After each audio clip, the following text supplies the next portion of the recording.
Question number 194. 3 men and 4 women வந்து 7 daysல 3,780 rupees earn பண்றாங்க. இதே 11 men and 13 women வந்து 8 daysல 15,040 rupees earn பண்றாங்க.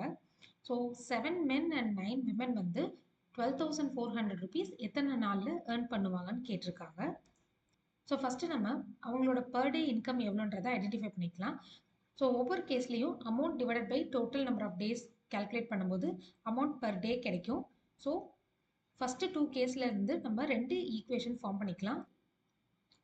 இங்கே எம்ன்றது மென்னோட ஒரு நாள் ஏர்னிங், டபிள்யூன்றது விமனோட ஒரு நாள் ஏர்னிங். மொத்தம் 3 மென் 4 விமன் இருக்காங்க. So 3m + 4w = 540.